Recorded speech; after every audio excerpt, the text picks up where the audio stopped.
J'étais aux archives provinciales, en train de recouper des registres municipaux pour un tout autre projet, quand je suis tombé sur la photographie. Noir et blanc. Fin du XIXe siècle, à en juger par la qualité de l'émulsion. Une inauguration de statue.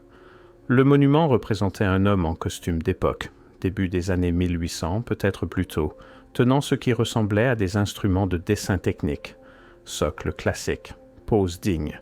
L'attribution indiquait simplement l'architecte, pas l'architecte Jones, ni, à la mémoire de Samuel Richardson, maître bâtisseur. Juste. L'architecte. La légende n'apportait aucune précision. Cérémonie de dédicace municipale. Rien de plus. J'aurais dû passer à autre chose. Je ne l'ai pas fait. Plus je creusais, plus j'en trouvais. Pas des exemples épars, pas des curiosités isolées. Un schéma qui se répète avec une précision troublante dans des dizaines de villes, sur plusieurs continents, dans différentes régions administratives qui n'étaient mis censées avoir aucune coordination entre elles. Des monuments aux médecins, à l'érudit, à l'ingénieur, à l'écrivain, au compositeur, des hommages anonymes, des honneurs sans nom, des statues érigées à grands frais, et il s'agissait d'entreprises coûteuses nécessitant l'approbation de commissions, des fonds publics, des artisans qualifiés, dédiés à des personnes qui, selon tous les registres officiels que j'ai pu consulter, n'ont jamais existé. L'explication officielle est simple, élégante même. Ces monuments, nous dit-on, représentent des idéaux plutôt que des individus. Ils sont allégoriques. Des hommages symboliques aux professions, aux concepts abstraits du savoir et de la contribution civique. Le genre de symbolisme néoclassique en vogue au XVIIIe et XIXe siècle. Pensez à Dame Justice. Personne ne demande son acte de naissance. Et franchement, cette explication devrait tenir la route. Elle le devrait, sauf qu'elle ne tient pas compte des détails. Les monuments au concept, la véritable statuaire allégorique de la même période, ont un aspect différent. Ils sont stylisés, idéalisés, souvent des figures féminines en tenue classique représentant le commerce ou la liberté ou la justice. Leurs visages sont génériques, leurs vêtements intemporels, leurs poses théâtrales. Ces autres statues, les anonymes, ce sont des portraits, des visages spécifiques, des traits individuels, des vêtements d'époque qui les situent non pas dans une allégorie intemporelle mais dans des décennies précises. L'une des statues montre un homme vêtu de ce que les historiens du textile identifient comme la mode des années 1790. Une autre représente quelqu'un dans des habits caractéristiques des années 1740. Ce ne sont pas des idéaux abstraits, ce sont des gens, de vraies personnes portant de vrais vêtements de vraies périodes, immortalisés dans le bronze et la pierre, honorés avec cérémonies publiques et ressources municipales, puis systématiquement dépouillés de leur nom. Pas de leur visage, pas de leur profession, juste de leur nom. C'est là que l'explication officielle s'effondre complètement. Ces monuments apparaissent dans une zone géographique d'une étendue invraisemblable. Je les ai documentés dans les registres de villes de ce que nous appelons maintenant l'Europe de l'Est, l'Europe occidentale, des parties de l'Asie. Des mentions éparses dans les Amériques, bien que nombre d'entre elles soient plus difficiles à vérifier. Soit les statues elles-mêmes ont disparu, soit les archives sont d'un vague suspect. Le schéma est trop cohérent, le calendrier est trop synchronisé. Tout au long du milieu et de la fin du XIXe siècle, ville après ville, bourg après bourg, ont érigé ces monuments. Pas sur des siècles, sur des décennies, parfois en l'espace de quelques années. Différents sculpteurs, différentes commissions, différents gouvernements municipaux, tous décidant indépendamment d'honorer le médecin ou l'érudit avec un anonymat identique. La probabilité tend vers zéro. Soyons clairs sur ce que je décris ici. Ce n'est pas comme les styles architecturaux qui se propagent par échange culturel. Cela se produit organiquement, lentement, par les routes commerciales, les recueils de modèles et les artisans itinérants. Ici, il s'agit d'un récit coordonné, d'une narration synchronisée.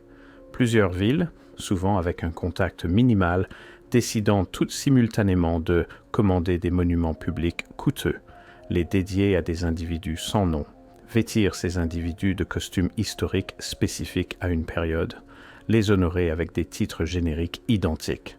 Ne fournir absolument aucune information biographique. Maintenir cette convention pendant des décennies. Tout cela sans documentation appropriée du pourquoi et tout en prétendant que c'était normal. Une fois qu'on le voit, impossible de ne plus le voir. Laissez-moi décrire ce que j'ai trouvé en classant ces monuments par profession. L'architecte apparaît le plus fréquemment, des dizaines d'exemples documentés, peut-être davantage qui ont été détruits ou mal identifiés. Toujours masculin, toujours montré avec des outils de dessin ou des plans architecturaux. Souvent positionnés près de bâtiments importants dont l'attribution elle-même est douteuse dans les registres officiels. Le médecin, l'érudit, l'ingénieur, l'écrivain, le compositeur. Ces professions se répètent, pas aléatoirement, pas avec la variation qu'on attendrait si différentes villes choisissaient indépendamment des figures symboliques. Les mêmes rôles, les mêmes poses, les mêmes titres génériques. Et puis il y a les exceptions, celles qui ne cadrent pas tout à fait avec le schéma. Le navigateur, trouvé dans ce qui sont maintenant des régions enclavées. Le cartographe, dans des endroits où l'histoire officielle insiste pour dire qu'aucune cartographie significative n'a eu lieu. Le chroniqueur. C'est un choix particulier, n'est-ce pas? Pourquoi des villes des années 1880 honoreraient-elles des historiens anonymes, à moins qu'il n'y ait eu des histoires qui devaient être reconsidérées, réécrites, attribuées ailleurs? Le schéma se répète, mais il révèle aussi. Chaque profession suggère non seulement ce qui était honoré, mais ce qui était effacé. Tous ces monuments n'ont pas survécu, certains ont disparu au début du XXe siècle. Guerre, rénovation urbaine, vent politique changeant, autant d'explications plausibles, sauf que le schéma de ceux qui ont été détruits est suspect. Les monuments qui ont survécu tendent à être les plus abstraits. L'écrivain, tenant une plume, le médecin, avec des instruments médicaux d'époque. Assez vagues pour être réinterprétés comme purement symboliques. Ceux qui ont disparu, c'étaient les plus spécifiques, les plus détaillés. J'ai trouvé des références dans de vieux registres municipaux à des monuments qui incluaient des éléments supplémentaires, des cartes montrant des frontières territoriales qui ne correspondent pas aux histoires officielles, des instruments astronomiques calibrés pour des observations qui n'étaient pas censées avoir lieu encore, des éléments architecturaux faisant référence à des techniques de construction attribuées à des périodes ultérieures. Ceux-là ont disparu. Des murmures d'archives évoquent quelque chose de similaire avec des statues. Un procès-verbal de conseil des années 1920 mentionne le retrait du monument selon directive.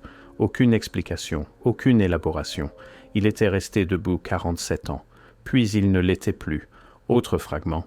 Une statue anciennement connue sous le nom de « autre chose », redédiée, resculptée. Les cartes qu'elle tenait remplacées par des objets différents. Nouvelle plaque, nouveau récit, pas détruite, reconvertie, ce qui est peut-être encore plus révélateur. S'il s'agissait simplement de symboles allégoriques, pourquoi la nécessité de les modifier? Pourquoi aller jusqu'à la dépense d'une altération physique, à moins que l'allégorie elle-même ne soit devenue problématique?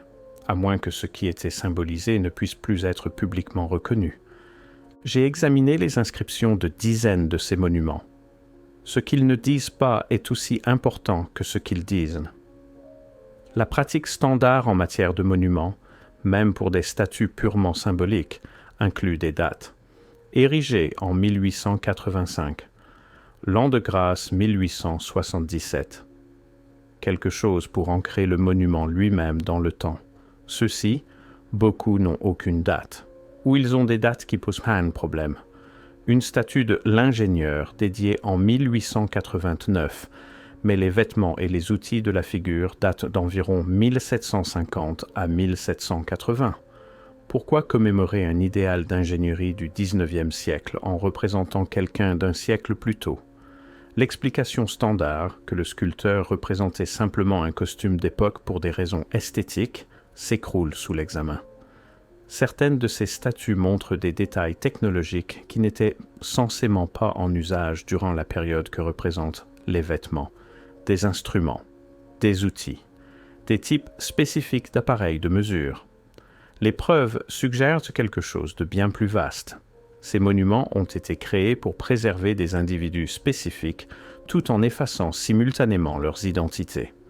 Pas pour honorer le concept abstrait de l'architecture, mais pour reconnaître un architecte particulier, tout en s'assurant que cet architecte ne pourrait jamais être recherché, vérifié ou relié à des bâtiments et réalisations spécifiques. Préservation par l'anonymat, mémoire par l'oubli. Laissez-moi vous parler des lacunes. Les archives municipales du XIXe siècle sont généralement exhaustives, minutieusement, fastidieusement exhaustives. Permis pour les vendeurs de rue, registre de litiges fonciers mineurs, pages et pages documentant la machinerie banale de la vie civique. Mais autour de ces monuments, des lacunes, procès-verbaux de commissions manquants, correspondances perdues, endommagées par l'eau ou détruits dans un incendie, ou simplement localisation inconnue. Toujours les documents qui expliqueraient le processus décisionnel. Toujours les registres qui pourraient contenir des noms, des détails biographiques, des justifications. Les contrats des sculpteurs survivent. Les rapports de dépenses survivent. Les programmes des cérémonies de dédicaces survivent. Les explications, non. J'ai parlé avec des archivistes, discrètement, prudemment, de ces lacunes. La plupart n'ont pas remarqué le schéma. Pourquoi le feraient-ils? Chaque lacune, prise individuellement, est banale. Les archives ont des lacunes. Les documents sont endommagés, perdus, mal classés. Mais quand je décris le schéma spécifique, documents liés à ces monuments spécifiques, dans plusieurs archives, dans plusieurs pays, certains d'entre eux marquent une pause. Une archiviste plus âgée, proche de la retraite, m'a regardé un long moment et a dit « Vous savez, je me suis toujours interrogée là-dessus. » Puis elle a changé de sujet. Elle s'interrogeait, mais elle n'a pas enquêté. Personne n'a enquêté. Voici quelque chose que je ne pouvais pas ignorer. Certains de ces monuments sont sculptés dans des styles qui précèdent leur date de création officielle de plusieurs décennies, pas légèrement dépassés, dramatiquement. Des statues de la fin du XIXe siècle selon les registres municipaux, exécutées dans des styles sculpturaux caractéristiques du néoclassicisme des années 1820. Pas un revival, pas un hommage. La technique réelle, l'approche réelle, comme si le sculpteur avait appris son métier 70 ans plus tôt. Comment? Une explication possible. Les statues elles-mêmes sont plus anciennes que leur date d'inauguration officielle. Elles ont été créées plus tôt, entreposées, puis installées plus tard avec une provenance fabriquée. Autre explication, les sculpteurs travaillaient à partir de modèles ou d'esquisses beaucoup plus anciens, reproduisant des monuments existants qui devaient être remplacés. Mis à jour avec de nouveaux noms, ou plutôt aucun nom. Dans tous les cas, nous revenons à la même implication. Ces monuments préservent quelque chose de plus ancien que ne le suggèrent leurs histoires officielles. Et c'est là que tout l'édifice de l'allégorie symbolique devient impossible à ignorer pour ce qu'il est, une histoire de couverture. Cartographiez ces monuments et vous verrez autre chose, quelque chose que l'explication officielle ne peut accommoder. Ils se regroupent, pas autour des capitales, pas autour des grands centres culturels, bien que certains y apparaissent aussi. Ils se regroupent autour de types spécifiques de villes, des carrefours commerciaux qui existaient le long de routes que les histoires officielles disent avoir été mineures ou insignifiantes, des villes portuaires qui n'étaient censément pas des ports majeurs durant la période que commémorent les monuments, des villes universitaires où les dates de fondation officielle des universités sont postérieures aux périodes représentées dans les vêtements et instruments des statues. Les monuments marquent quelque chose. Pas des idéaux abstraits, des lieux, des emplacements spécifiques où des personnes spécifiques ont fait des choses spécifiques qui ne peuvent plus être officiellement reconnues. Le navigateur dans une région enclavée? Peut-être qu'elle n'était pas toujours enclavée, ou peut-être que les routes naviguées n'étaient pas des voies navigables. Le cartographe dans une ville de province? Peut-être que cette ville était plus significative que ne le suggèrent les cartes actuelles. Le schéma suggère un réseau, une toile de lieux connectés, de professions connectées, de connaissances connectées, toutes systématiquement déconnectées de l'histoire officielle. J'ai mentionné plus tôt que certains monuments ont été détruits. Permettez-moi d'être plus précis sur ce que j'ai trouvé. Il y a des photographies. Pas beaucoup, mais assez pour établir un schéma. Années 1920 et 1930, principalement. Images d'équipes de démolition.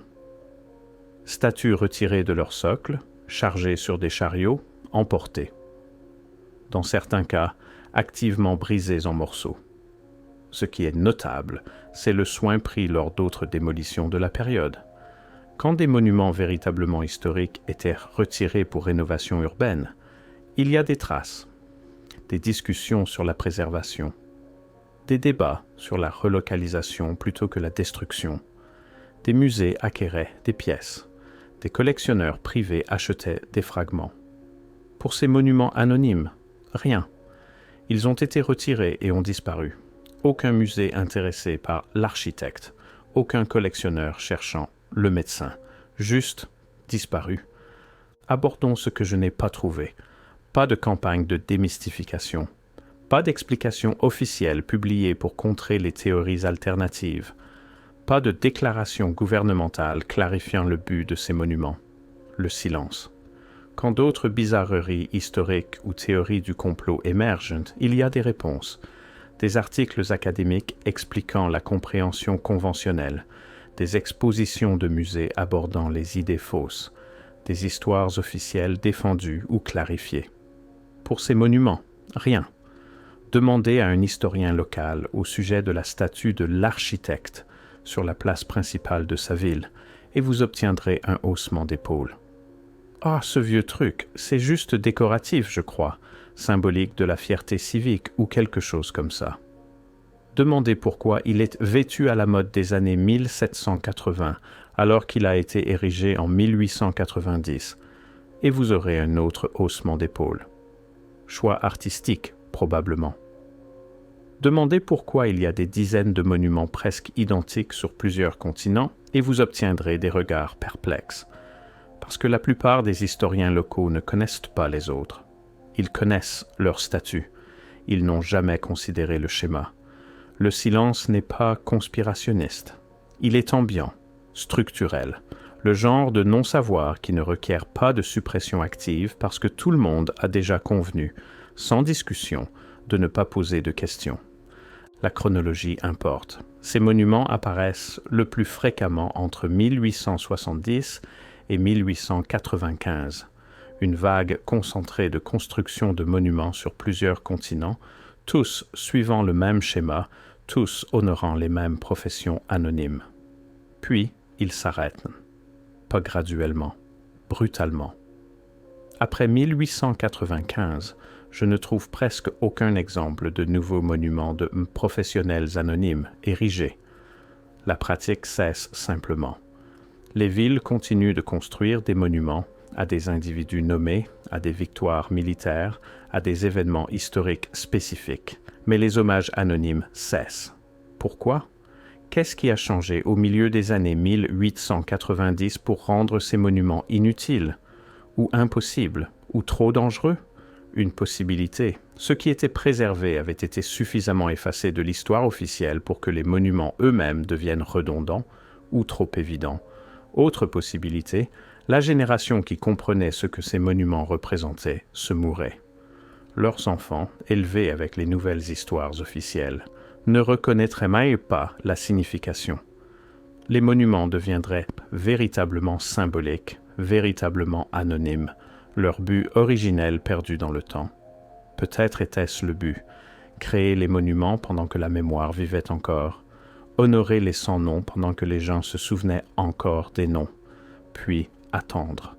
Attendre que la mémoire s'estompe, attendre que l'histoire officielle remplace complètement celle dont on se souvient, attendre jusqu'à ce que l'architecte devienne juste l'architecte, un symbole, un idéal, une décoration.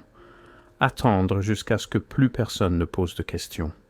Je pense au savoir, pas au savoir abstrait, au savoir spécifique, savoir technique. Le genre enchâssé dans les mains des praticiens, dans les méthodes des artisans, dans les approches des penseurs qui ne laissent pas de traités écrits. Dans les photographies survivantes de certaines statues, Les figures tiennent des instruments qui n'ont pas tout à fait de sens. Équipements d'arpentage d'époque, oui, mais configurés de manière que les experts ne peuvent pleinement identifier. Des cartes montrant des projections légèrement décalées des méthodes standards ou légèrement justes de manière qui n'auraient pas dû être accessibles encore. Des instruments astronomiques qui ressemblent à des astrolabes, mais avec des éléments supplémentaires. Des modifications. Des buts inconnus. Que savait-il? Que mesurait-il? Que calculait-il? Nous ne pouvons pas leur demander. Nous ne connaissons même pas leur nom. Mais quelqu'un a jugé leur savoir assez important pour l'honorer publiquement. Quelqu'un a jugé leur contribution assez significative pour les immortaliser dans le bronze et la pierre, et puis quelqu'un d'autre a jugé leurs identités assez dangereuses pour les effacer systématiquement. Les deux choses peuvent être vraies. J'ai évité la question évidente. Laissez-moi l'aborder maintenant. Pourquoi quelqu'un voudrait-il effacer ces figures tout en préservant simultanément leurs monuments? Le récit officiel, qu'ils sont purement symboliques, exige que nous croyions en une coordination impossible, mais l'alternative, que quelque chose a été délibérément caché, nous oblige à demander « caché de qui et pourquoi ?» Un cadre. Ces monuments préservent la mémoire d'un passé récent qui contredisait un récit historique nouvellement établi. Les figures ne pouvaient être nommées parce que leur réalisation documentée, leur existence vérifiée, créerait des incohérences dans quelle que soit la nouvelle histoire officielle promue. Mais leur contribution ne pouvait être complètement effacée sans qu'on le remarque. Trop de gens s'en souvenaient encore. Trop de bâtiments restaient debout qui portaient leur influence. Trop d'avancées technologiques ne pouvaient s'expliquer sans reconnaître leur travail. Solution: préserver l'honneur tout en effaçant l'identité. Créer des monuments qui reconnaissent la contribution sans attribution. Laisser les noms s'estomper pendant que le vague souvenir de la réalisation demeure. En une ou deux générations, la déconnexion serait complète. Les futurs historiens verraient l'architecte et supposeraient le symbolisme. L'architecte réel, son nom, sa biographie, ses bâtiments spécifiques, seraient perdus. Tout ce qui resterait serait la pierre et le bronze et un vague sentiment que quelqu'un, quelque part, a fait quelque chose qui valait la peine d'être rappelé. Juste pas la peine d'être nommé. Je me tiens parfois sur les places des villes, levant les yeux vers ces visages anonymes, bronze s'oxydant en verre, pierre s'érodant lisse, des traits qui représentaient autrefois des individus spécifiques s'adoucissant maintenant en abstraction par le temps et la pluie. Les touristes passent sans regarder. Les pigeons se perchent sur leurs épaules. Les urbanistes discutent de les retirer pour faire place à la sculpture moderne. Ce ne sont plus que des décorations maintenant. C'est ce qu'on nous a dit. C'est ce que nous croyons. Mais je ne peux me défaire de l'impression que je regarde des fantômes. Pas des fantômes métaphoriques, des impressions préservées réelles de gens qui ont existé, qui ont contribué, qui importaient assez pour que des villes à travers les continents les honorent publiquement. Des gens dont nous ne connaîtrons jamais les noms, dont nous ne pouvons vérifier les réalisations, dont l'existence même a été rendue discutable. Les monuments demeurent, les gens sont partis, et l'écart entre ces deux faits est là où vit le mystère. Je ne sais pas ce qui a été effacé. Je ne sais pas pourquoi ça a été effacé. Je ne sais pas qui a décidé que l'architecte pouvait être honoré mais pas nommé, préservé mais pas remémoré, reconnu mais jamais recherché. Je sais seulement que c'est arrivé, systématiquement, délibérément. Assez récemment pour que des photographies existent, mais assez longtemps pour que la mémoire se soit estompée. Et je sais que quand je pose des questions sur ces monuments, quand je souligne les schémas, le calendrier, la coordination, les lacunes dans les registres, les anachronismes stylistiques, la distribution qui suggère un réseau plutôt qu'une coïncidence, je suis accueilli par ce même silence ambiant. Pas d'hostilité, pas de déni. Juste du désintérêt. Comme si les questions n'importaient pas. Comme si une partie de nous savait déjà que certaines choses ne sont pas censées être examinées de trop près. Beaucoup de statues ont simplement disparu ou ont été détruites, mais certaines sont encore debout. Elles le resteront probablement pendant des décennies encore, peut-être des siècles, témoins silencieux de quelque chose que nous avons convenu, sans discussion, d'oublier. Et peut-être était-ce le but depuis le début, non pas de cacher complètement le passé, mais de le rendre inexaminable, présent mais inaccessible, visible mais incompréhensible, transformer l'histoire en décoration, transformer les gens en symboles, transformer les noms en silence, mission accomplie. Mais les visages de Pierre demeurent, regardant, attendant, sans nom, mais pas tout à fait oubliés, pas encore.